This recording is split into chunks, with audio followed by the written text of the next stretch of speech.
SCP-340. Membrane respiratoire virale. Classe sûre. Procédure de confinement spéciale. SCP-340, 1, -3, -4 et -5 doivent être communément logés dans un réservoir de 10 x 10 x 2, 5 mètres, avec la température de l'eau maintenue entre 25 degrés Celsius et 30 degrés Celsius.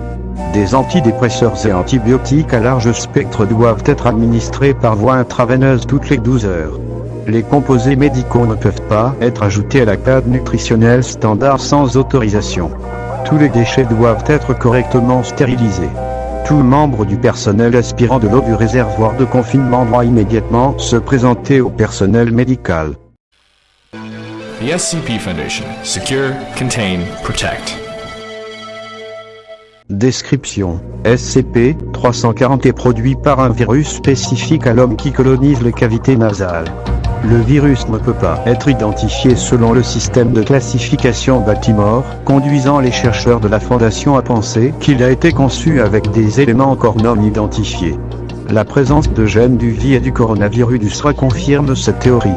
Une période d'incubation, d'une durée moyenne de 3 jours, se produit lors de la première exposition au virus.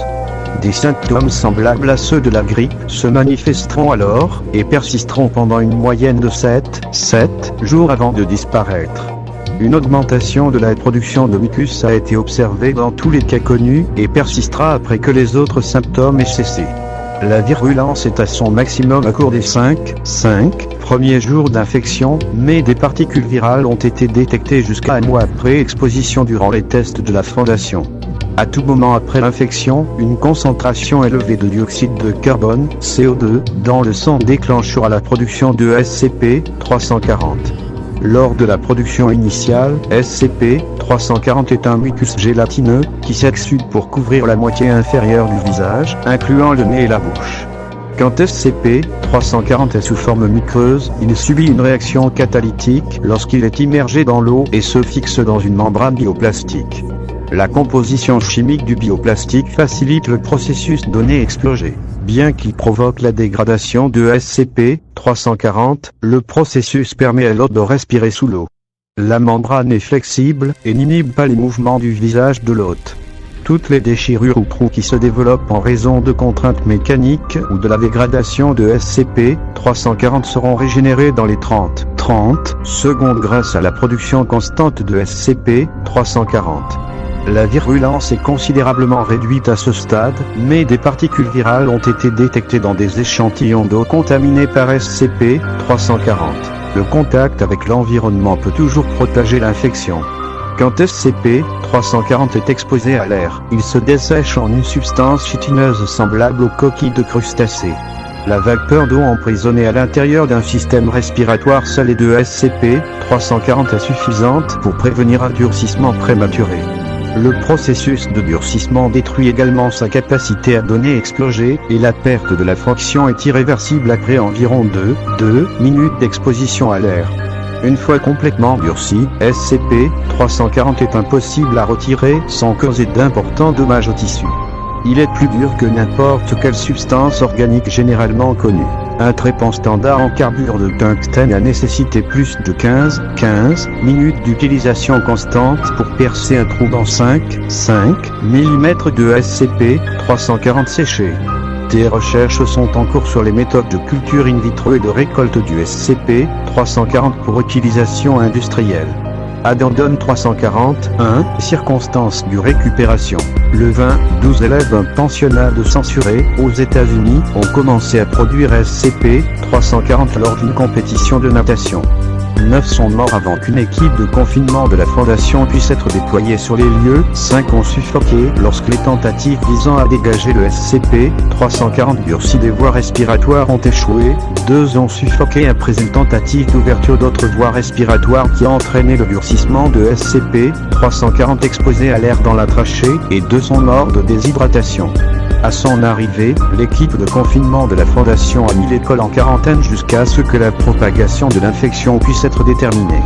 4 autres cas qui ne produisaient pas encore SCP-340 ont été découverts. Les 7 ont été mis en détention par la Fondation.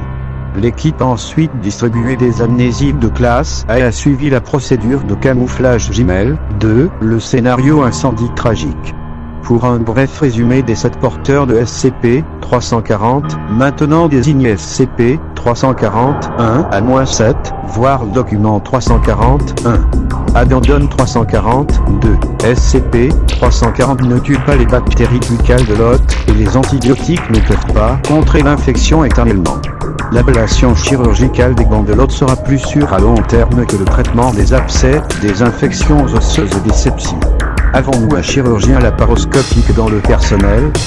Docteur Cap document 340-1, inventaire, SCP-340-1 à-7, SCP-340-1, homme caucasien âge lors de la récupération, 12 ans production de SCP-340 lors de la récupération, positif note, hébergé sur le site. SCP-340-2, homme afro-américain âge lors de la récupération, 12 ans production de SCP-340 lors de la récupération, positif note, décédé le 20, complications dues à l'insertion chirurgicale d'un tube d'alimentation.